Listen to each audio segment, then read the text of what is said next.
So good morning and welcome to day 2 of 2022 GUGM. This morning we have Reagan Abernethy. She is the department head for resource acquisitions at Georgia State University. And you can see right there on the screen what she'll be talking to us about: embracing new models for copyright clearance in interlibrary loan. Farewell to Contu. So Reagan, take it away. Thank you, Joy. All right, good morning, everyone. Hello from Atlanta. As Joy said, today I'm going to be talking about the GSU Library's efforts to sunset the Contu guidelines in favor of an approach which more closely aligns with copyright law. So we are going to do a quick overview of the Copyright Act and the Contu guidelines just for some background, and in case anyone attending is unfamiliar with either or just needs a refresher. And then I'll discuss how we analyzed our journal borrowing data to see if the Contu guidelines were still relevant to our current situation. I'm going to talk about obtaining approval to develop our own guidelines, what those new guidelines are, and how we are currently reviewing them to make sure we are being careful to comply with copyright law in our new processes. So we're going to get started with that quick overview of ILL in the Copyright Act and the Contu guidelines. Section 108, which we've heard a bit about yesterday, of the U.S. Copyright Act, allows borrowing and lending from your library or another library. Parts D through E specifically outline ILL and document delivery restrictions, which includes things like the amount copied, types of materials that can be copied, and that copies are not used for commercial advantage. This section also outlines institutional or patron, institutional versus patron responsibility. Examples include that the institution has no knowledge that the materials are being used beyond private study, scholarship, or research. The property is not retained, and a prominent copyright notice or warning is displayed. The patron is restricted to using the copy for approved purposes and does not distribute additional copies to or share the copy. There are limits on copying in the Copyright Act, which are described in Part G of Section 108. It specifies that single copies may be provided on isolated or unrelated occasions, and that the library is not engaging in systematic reproduction.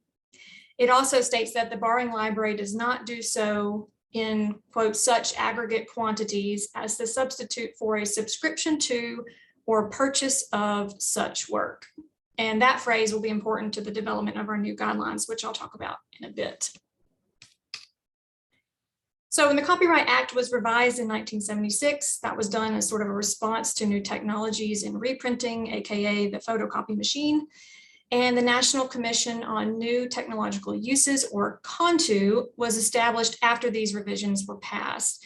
And its purpose was to define minimum standards of educational fair use, which was sort of a new concept introduced in Section 108. It's important to note here that Contu guidelines themselves do not carry the weight of the law.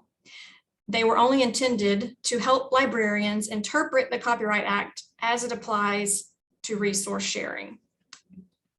There's a quote about the guidelines in the House Conference Committee report, and it says, "It is recognized that the guidelines' purpose is to provide guidance in the most commonly encountered interlibrary photocopying situations, that they are not intended to be limiting or determinative in themselves or with respect to other situations, and that they deal with an evolving situation that will undoubtedly require their continuous reevaluation and adjustment."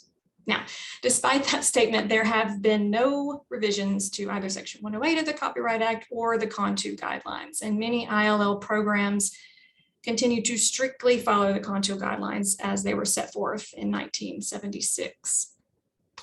So what are they? The most recognizable guideline in Contu is the Rule of 5, which states that up to 5 articles published within the last 5 years may be copied from a single journal. Additional articles borrowed from that journal that were published within the past 5 years are subject to copyright payment. Libraries' copyright clearance procedures do vary. Some borrow throughout the year and then pay a lump sum to the Copyright Clearance Center, or CCC, at the end of the calendar year for any borrowed copies that exceed the Rule of 5. And some libraries may choose to pay copyright fees monthly or quarterly, or purchase articles that surpass the Rule of 5 from a document provider, which could be the publisher directly or a service like Reprint's Desk.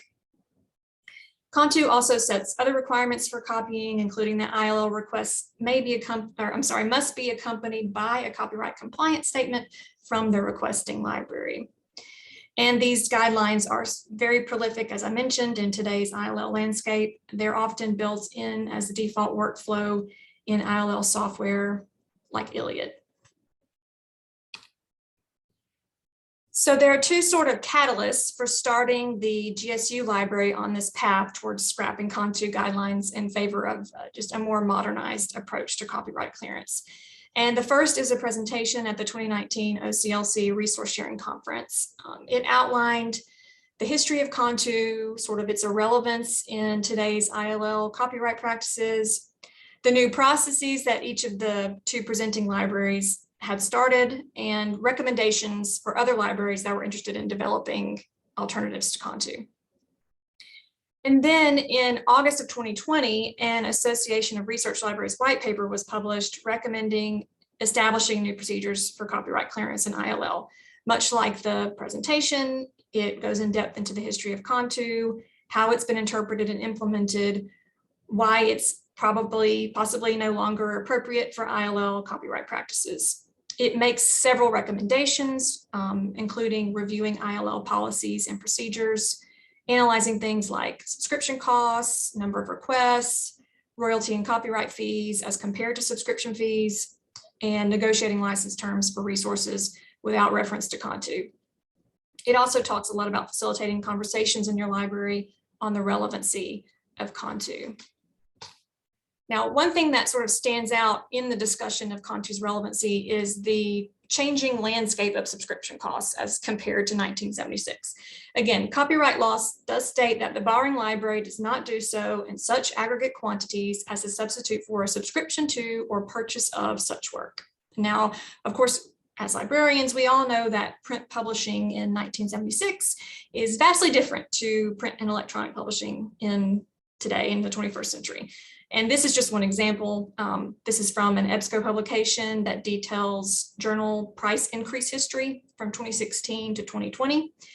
And it shows the cost of subscriptions to the college and university category rose more than 23%, all while many of our library budgets remain stagnant or possibly even decreased during this period of time. Obviously, this is a problem that affects more than just the Contu guidelines and ILL, but addressing it is sort of a way of modernizing our copyright practices and becoming more closely aligned with today's publishing landscape. The initial phase of the project began with Laura Bertle, who's our Associate Dean over the Collection Development and Discovery, Digital Library Services, and Resource Acquisitions Departments, and Cheryl Williams, who is the ILL Unit Supervisor, and myself. Our central question was, were we paying copyright fees for requests which did not meet aggregate quantities as a substitute for a subscription or purchase? We began our work in early February 2020 using our calendar year 2019 borrowing data. Cheryl compiled a spreadsheet which she had adapted from one of the demonstrations in the previously mentioned RSC 19 presentation. It's a custom Iliad report that includes all titles requested in 2019 from journal publication dates in the last 5 years that we had received more than 5 copies from that year. Cheryl then looked up subscription pricing for the titles on the list for which we had paid copyright. She used resources like EBSCOnet, Ulrich's Web, and publishers' websites to determine subscription costs. There were approximately 44 titles for which she could not find openly available pricing. I sent that list to our EBSCO customer service rep, and she was able to provide pricing and contacted some vendors on our behalf for quotes for those titles. This was probably the most tedious aspect of the initial phase for a couple of reasons. One, because just the process of finding pricing and contacting vendors who sometimes assumed that meant we were interested in subscribing to the title. But also, I mentioned we started in February 2020. We all know what happened in March of 2020. So because of the COVID-19 pandemic sort of disrupting our project, we didn't finish this initial phase until August of 2020. So our analysis showed that we were, in fact, paying copyright fees well before such aggregate quantities as a substitute for a subscription for most of the titles on our list. This is an example of one. We received 6 requests from the journal Brain Injury for articles published within the last 5 years. Following the rule of 5, we paid copyright fees for one of those requests. And here you can see the reprints price, the CCC price, and the subscription price. We paid reprints for the highlighted copy at $57, which is far less than a subscription cost of this title at $6,148. So based on this initial analysis, we knew we wanted to make a change, but before we started to come up with a whole set of new guidelines, we sort of wanted to move on to our next step, which was getting administration approval and legal approval. Laura wrote the proposal that was sent to our library dean and to our university's legal counsel. The excerpt on the slide is the executive summary from that proposal. It also included background information on the Copyright Act and Contu, as well as justification for developing our own process for compliance with the Copyright Act. It was sent to the dean and approved in July of 2021, and then on to legal counsel for the university in August of 2021. Our legal department did want to know who would be responsible for interpreting Section 108 and developing the new guidelines and sort of providing oversight over the whole process. And Laura, of course, is that person. She's the associate dean over the department, and she also has a law degree with a specialization in intellectual property. So with that stipulation in place, the legal office approved our proposal. We then began to work together to come up with new workflows in copyright clearance. We also brought in Gina Powell, who is a staff member in our ILL unit and does a majority of our copyright clearance and barring requesting, to make sure we included her perspective in the workflows. We decided to keep things fairly simple by coming up with our own version of the rule of 5, the rule of 20, which I'll talk about in a minute. We went back to our 2019 spreadsheet, and for each title, we calculated how many times we would have to pay the CCC price to be copying in such aggregate quantities as a substitute for a subscription to that journal. We consider the CCC or the copyright price as the value placed on a single article from a title, and thus an aggregate quantity based on single title pricing would demonstrate how many would need to be purchased to substitute for a subscription. If we go back to our previous example from Brain Injury, it would take 96 copyright payments to the CCC to reach the cost of a subscription to that journal. We then looked at the numbers as a whole. Among all the titles on the spreadsheet, the mean or average number of CCC purchases it would take to reach the cost of a subscription was 50, with the median landing at 33. There were a few outliers with inexpensive subscriptions, as you can see in that minimum number of 4. So based on these figures, we decided to go with that conservative rule of 20, which we then decided to also do a quarterly review of our borrowing requests to catch any requests which may have needed to be paid before the rule of 20 kicks in. We also decided to include requests for copies from any year of publication rather than that previous 5 years as specified in Contu. The plan was finalized in November of 2021, and it began its initial implementation in January of this year. So as I mentioned earlier, ILL software often has Contu built into its default settings. We use Iliad at GSU, so we had to make changes in the system to make our new process work for us. Cheryl took the lead in implementing those changes. She found most of the instructions for editing Iliad's default copyright workflows from the various presentations that she had attended regarding alternatives to Contu. The first step required changing our outgoing requests to reflect that we were compliant with copyright law, or CCL, rather than compliant with Contu guidelines, or CCG. That workflow is shown here in the ILLiad customization menu. It's under System, then OCLC, then Work Form Mapping. And as you can see highlighted in the red boxes, for every OCLC field name that contains copyright compliance, the constant data action column there on the far right was changed to ignore if value. Now, this also has to be set up in OCLC WorldShare. It's in the OCLC service configuration in the configure borrower constant data, which is under the borrower data menu, and you select the CCL option there.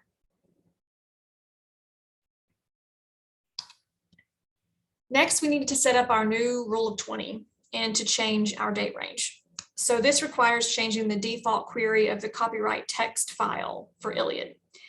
Here's what it looks like on the right out of the box from ILLiad. You can see it specifies the 5-year date range for requests, and the 4 in the query means that it will add the title to the ILLiad copyright list on the 5th request for the title. So in our new copyright text file, Cheryl edited the first number 5 to 200 to adjust the number of past year publication dates we wanted the query to apply to. And she added the number 4 to 19, or 1 less than the number of times we wanted to clear a title through copyright before it shows up on the review list. And this new file was saved to a shared drive that's accessible to all of our ILLiad workstations. The last step is to apply the file in ILLiad in the customization manager. That's under borrowing, then copyright, and then you navigate to the copyright file key and enter the location of the query you created into the key value field. As it shows, ours is in an S drive, which is entered there. And then in that same copyright menu, you also have to navigate to the copyright query key to change the value to file, so that ILLiad will use the query you created rather than its default query. I think normally it's blank there, which means it would use the default, but you put file in to specify your file. And that is all the steps that it takes to set it up for ILLiad. So we started this process at the beginning of 2022. And in late March, we completed our first quarterly review of titles in borrowing.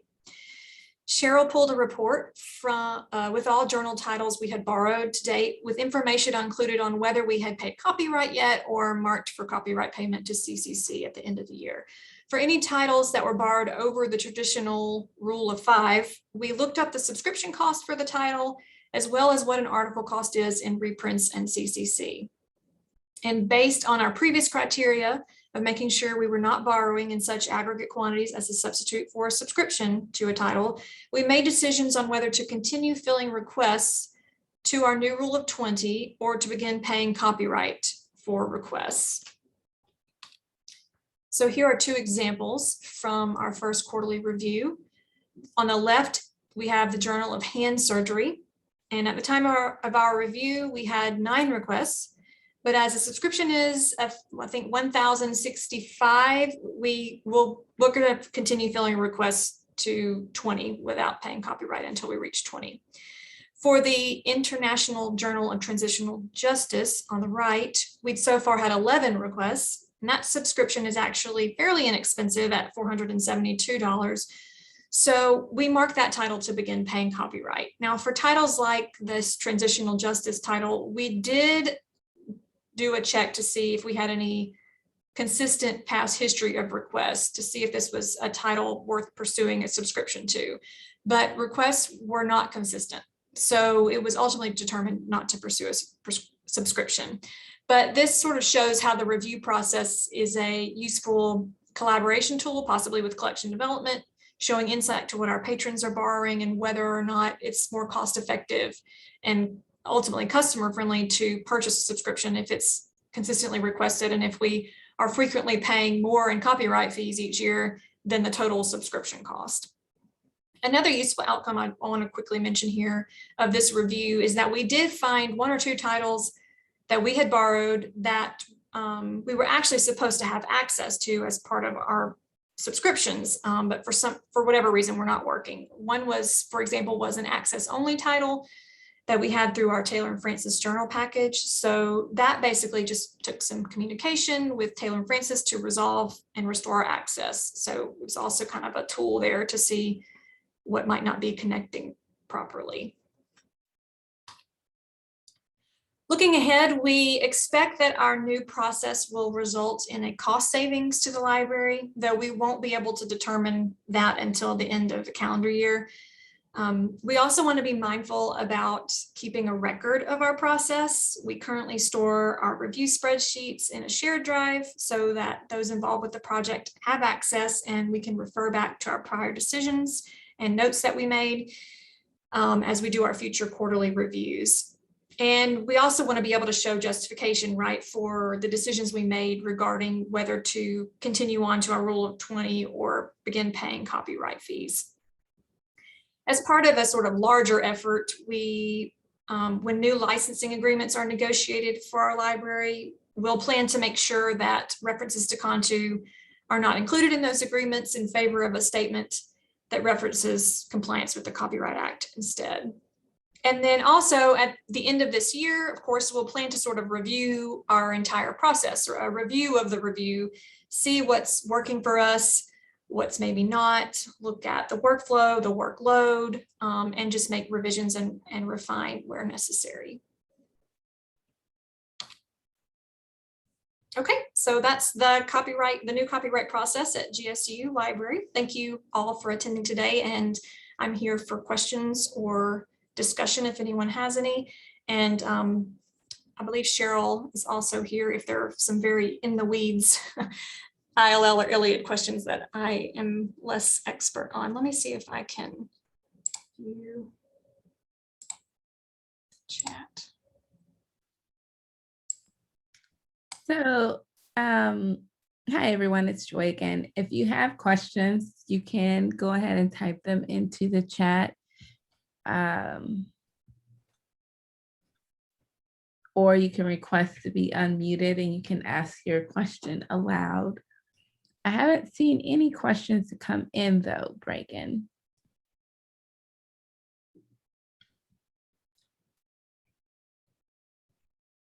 Melissa J has one. She has a question about articles. Do you just order everything you need for your patrons and then pay copyright if needed when you do the quarterly review? So that depends. If we haven't reached the rule of 20, then we're just filling requests up to the rule of 20. And then if it turns out that when we do our quarterly review, something that we got 12 requests for, like that Oxford journal, was actually something we should have been paying copyright on earlier, then we'll mark it for copyright payment at the end of the year. Does that answer your question? Well, how do you know if you've reached the rule of 20 as you're ordering? Well, that's done in Iliad as part of the Iliad's processes, which we changed through that copyright text file. So we specified that we wanted things to go on our copyright list once it had reached 20. So then it gets marked in Iliad for monitoring for copyright payment after it reaches 20. Oh, you mean the big white box under awaiting copyright clearance? Yes, I believe that's correct, but Cheryl can correct me if I'm wrong there. That's correct. Okay. Any additional questions for our presenters? She said she gets it now. Thank you. Any additional questions?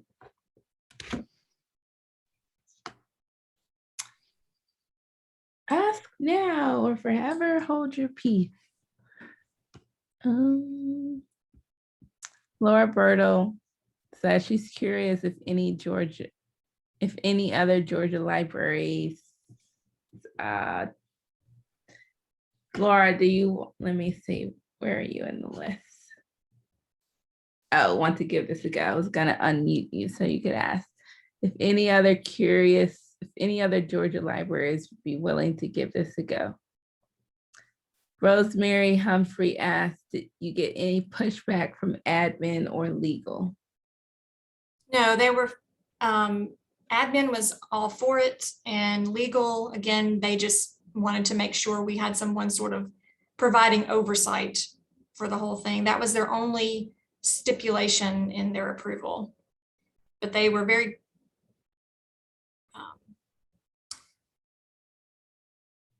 they were fine with it. They were okay with it. She says she would love to pursue this at her institution.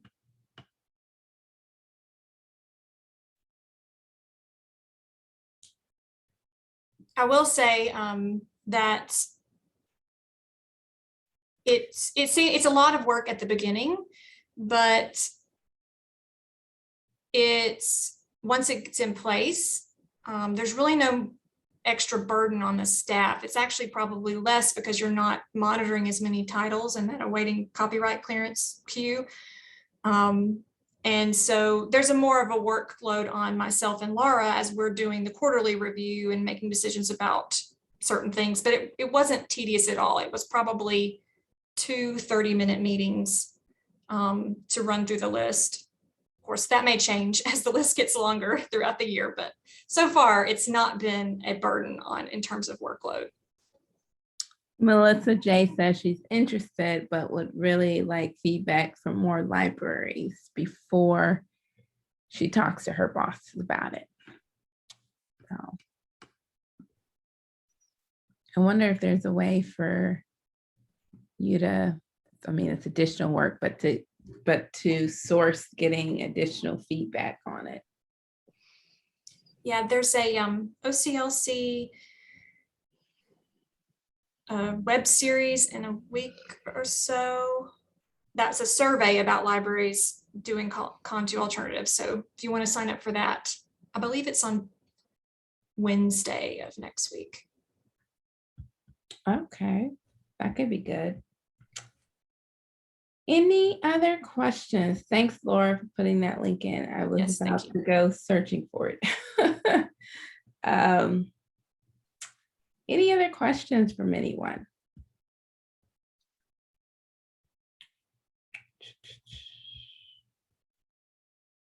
Seeing none coming through, I'm gonna go ahead and thank Bregan for bringing this presentation to us about Georgia State University's processes related to this topic.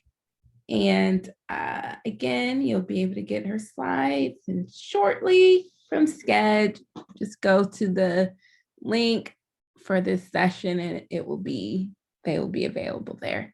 And then the video will be available probably later tonight, tomorrow. So thank you all for attending, and thank you again to Bregan for bringing us this informative presentation. Thank you. And you all have a good rest of the conference. Thank you very much. Bye.